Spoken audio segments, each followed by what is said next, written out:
Assalamualaikum warahmatullahi wabarakatuh. Alhamdulillahi rabbil alamin, wa bihi nasta'inu ala umuri dunya waddin. Ashhadu an la ilaha illallah wahdahu la syarika lah, wa ashhadu anna Muhammadan abduhu wa rasuluh. Allahumma salli ala sayyidina Muhammad wa ala alihi wa ashabihi ajma'in. Amma ba'd. Setiap orang pasti menginginkan kebahagiaan di dalam kehidupan rumah tangganya.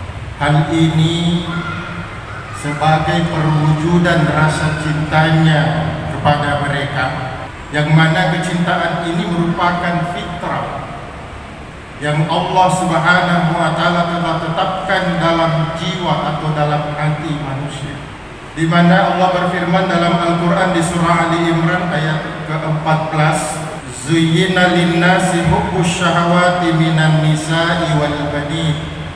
Dijadikan indah pada pandangan manusia kecintaan kepada apa-apa yang diingini, yaitu wanita dan anak-anak.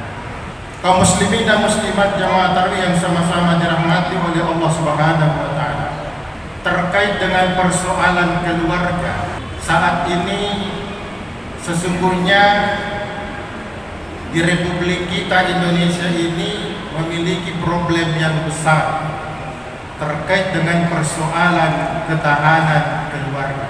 Kenapa? Ternyata di Indonesia saat ini, termasuk di Sulawesi Selatan, tingkat perceraian itu tinggi. Saya punya data dari Kanwil Kementerian Agama, saya kombinasikan dengan data dari Pengadilan Tinggi Agama Sulawesi Selatan. Di tahun 2019, jumlah peristiwa nikah sebanyak 72.854 pernikahan.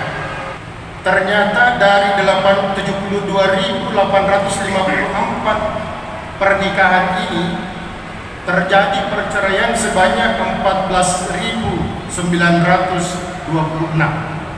Dan yang lebih membuat kita tercengang dengan data ini adalah bahwa rupanya perceraian itu adalah cerai gugat.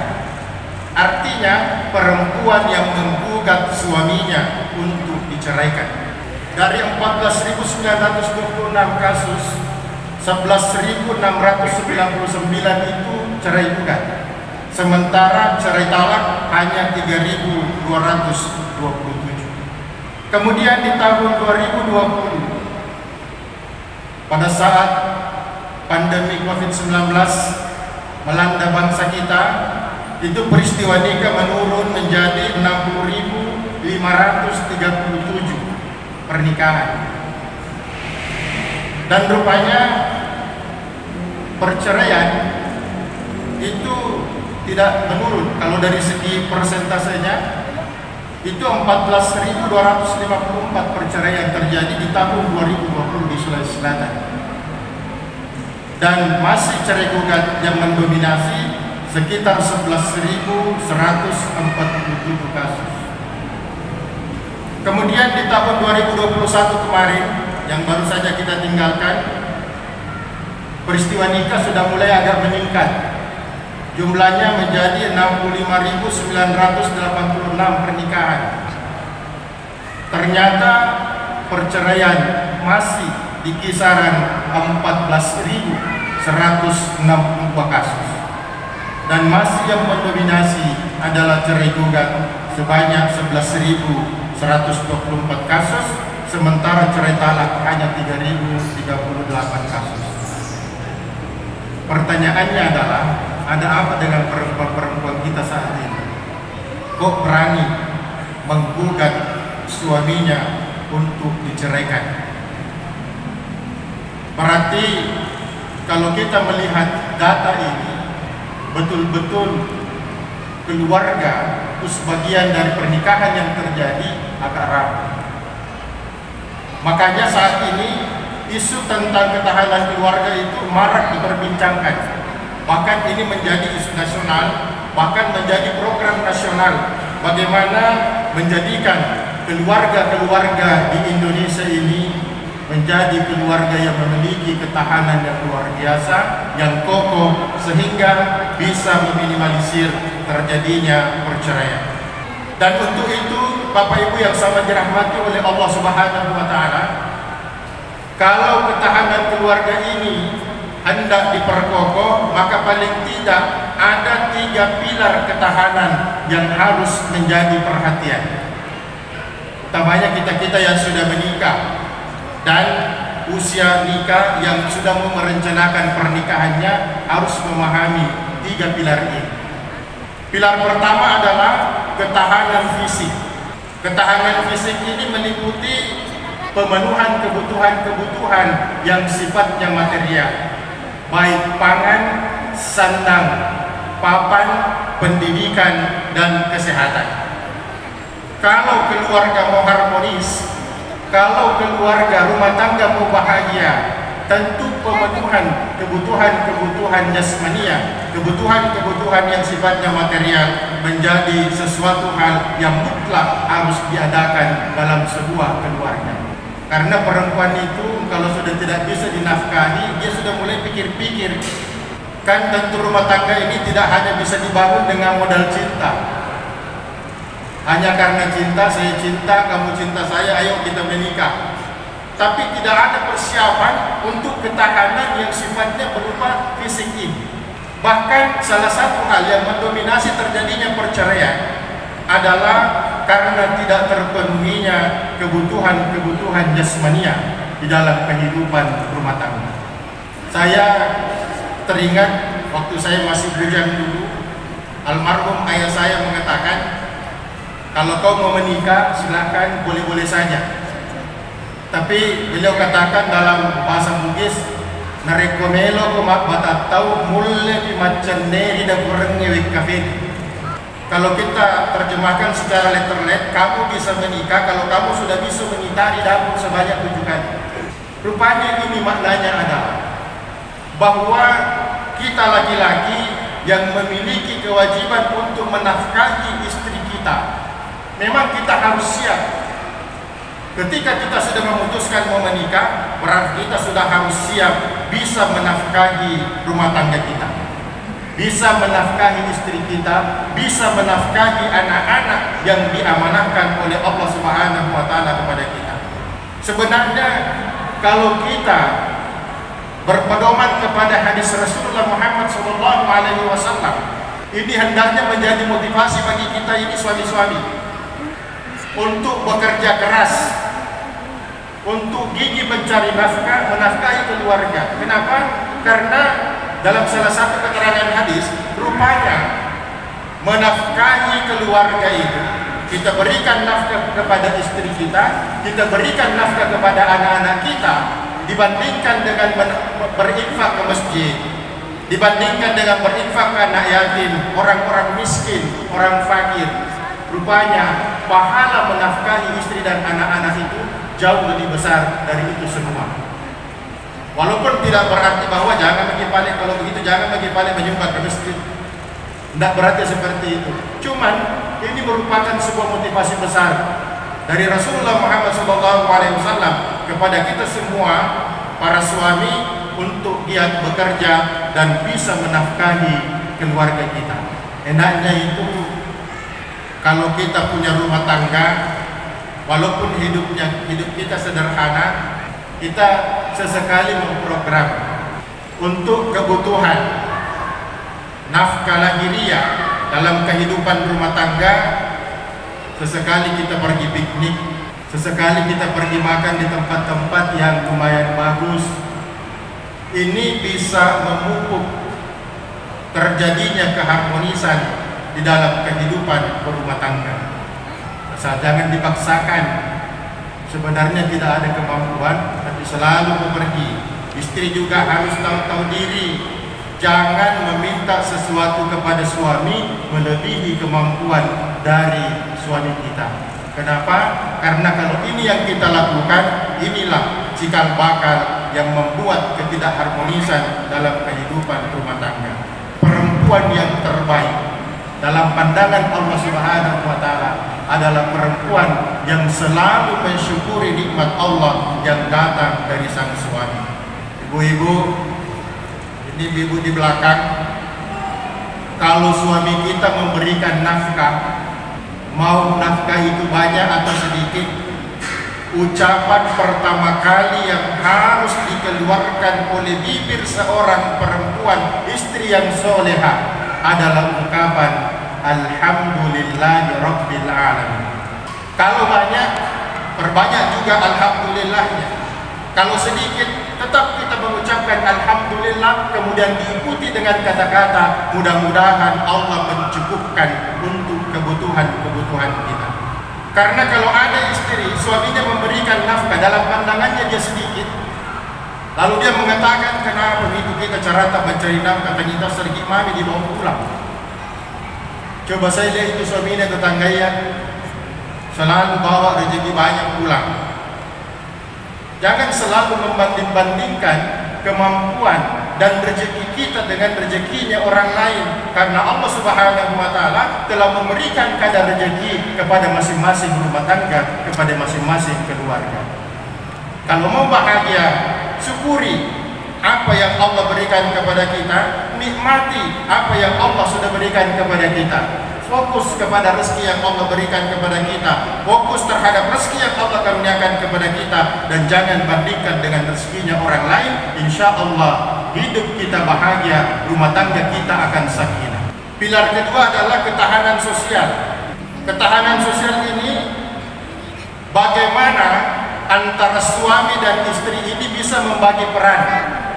Ada sesuatu yang dilakukan oleh sang suami, juga ada sesuatu yang lain yang dilakukan oleh sang istri. Saya melihat rumah tangga yang langgeng itu biasanya memang mereka membuat komitmen, perjanjian perkawinan di awal pernikahannya. Siapa yang melakukan apa, supaya jelas pembagian job kita. Kenapa? Karena terkadang adanya kegagalan dalam pembinaan rumah tangga itu karena saling mengharapkan. Istri terlalu banyak harapannya kepada suami. Suami karena merasa dirinya sibuk juga terlalu banyak harapannya kepada istri. Sehingga peran tidak terbagi habis. Peran tidak terbagi dengan sebagaimana mestinya. Peran-peran untuk kegiatan di luar rumah kan itu lebih bagus kalau suami banyak melakukan itu. Dan peran-peran yang ada di dalam rumah tangga, di dalam rumah kita, di dalam keluarga kita, itu biasanya istri harus lebih dominan di sini. Karena kalau tidak kita berbagi peran, saling mengharapkan, ini juga terkadang bisa berdampak kepada keturunan kita, bisa berdampak kepada anak-anak yang Allah karuniakan kepada kita. Istrinya bilang, kita itu yang punya tanggung jawab mendidik anak-anak. Suaminya bilang, saya mendidik kamu untuk menjadi istri saya karena saya yakin kau bisa mendidik anak-anak saya. Ini kalau sudah saling melempar seperti ini pun juga akan menjadi bibit ketidakharmonisan dalam kehidupan rumah tangga. Kemudian yang ketiga adalah ketahanan psikis. Bagaimana kita selalu membuat suasana dalam kehidupan rumah tangga kita menjadi apa yang sering diucapkan oleh baginda Rasul Muhammad SAW, baiti jannati. Kalau kita mampu berucap seperti ini dan betul-betul mampu mewujudkan suasana kehidupan rumah tangga secara psikis, bahwa rumah tangga itu menyenangkan, keluarga kita menyenangkan, istri kita menyenangkan, suami kita menyenangkan, anak-anak kita menyenangkan, maka betul-betul rumah tangga itu akan menjadi surga. Walaupun dari sisi kehidupan ekonomi kita sangat sederhana, tapi kalau kita mampu menciptakan suasana yang selalu bahagia, yang selalu ceria dalam kehidupan rumah tangga, maka ini adalah cikal bakal kita sudah akan merasakan kenikmatan surgawi. Makanya ada doa yang diajarkan di dalam Al-Quran. Doa ini usahakan selalu kita baca. Rabbana hab lana min azwajina wa dzurriyyatina qurrata a'yun waj'alna lil muttaqina imama. Seorang ulama yang mengajarkan doa ini, beliau katakan, kalau doa kita ini diijabah oleh Allah Subhanahu wa taala, maka insya Allah secara internal dalam kehidupan rumah tangga, istri kita, suami kita, anak-anak kita akan menjadi penyejuk hati tatkala kita memandang mereka, akan menjadi sumber-sumber kebahagiaan dalam kehidupan kita.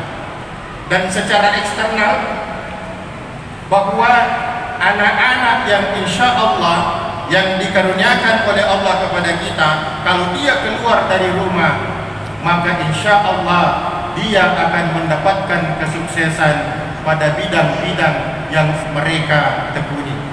Itu orang tua kita dulu. Terkadang mereka tidak tamat SD, sekolahnya secara akademik tidak terlalu tinggi, tapi mereka kok bisa mendidik putra-putri mereka dengan baik. Kok mereka bisa menciptakan suasana kehidupan rumah tangga secara psikis luar biasa menyenangkannya. Sementara kadang-kadang kita yang hidup di zaman modern seperti ini, dengan fasilitas serba lengkap, dengan pendidikan akademik yang luar biasa, sederet titel yang kita sandang, tapi keluarga kita kok tidak bisa aktif. Anak-anak kita kok tidak menjadi anak-anak yang seperti apa yang dilakukan oleh orang tua kita dulu. Tidak ada sekolahnya, tapi dia bisa mencetak profesor doktor. Saat ini pendidikan kita sudah mencapai puncak daripada pendidikan akademik, tapi kita tidak bisa mencetak anak-anak kita seperti apa yang dilakukan oleh orang tua kita. Di sini ternyata rupanya rahasianya bahwa keberkahan sudah mulai dicabut oleh Allah. Kenapa keberkahan itu dicabut oleh Allah Subhanahu wa taala? Karena kita sudah membina kehidupan rumah tangga, sudah terlalu jauh dari apa yang diridhoi oleh Allah Subhanahu wa taala. Bapak Ibu yang sama dirahmati oleh Allah Subhanahu wa taala, inilah kiranya yang dapat saya sampaikan pada ceramah singkat ini. Mudah-mudahan ada manfaatnya. Kita semua berdoa bagi kita yang sudah dianugerahi rumah tangga oleh Allah. Mudah-mudahan rumah tangga kita langgeng sampai kakek nenek, bahkan ajal memisahkan kita. Dan mudah-mudahan remaja-remaja yang sudah sampai pada usia pernikahan, karena perlu juga kami sampaikan usia pernikahan itu sudah mulai berubah sejak adanya Undang-Undang Nomor 16 Tahun 2019. Kalau Undang-Undang Nomor 1 Tahun 74 tentang perkawinan, perempuan yang berusia 16 tahun itu sudah boleh menikah. Tapi setelah keluarnya Undang-Undang Nomor 16, perubahan atas Undang-Undang Nomor 1 Tahun 74, yang berubah sebenarnya cuma satu pasal tentang usia pernikahan. Saat ini perempuan boleh diberikan izin untuk menikah kalau usianya sudah mencapai 19 tahun. Laki-laki juga demikian. Jadi kalau ada yang mau menikah belum cukup 19 tahun, tunda-tunda makin dulu. Banyak berpuasa. Kenapa banyak berpuasa? Karena puasa bisa menjadi obat supaya kita masih bisa menangguhkan pernikahan kita. Wabillahi taufiq wal hidayah. Assalamualaikum warahmatullahi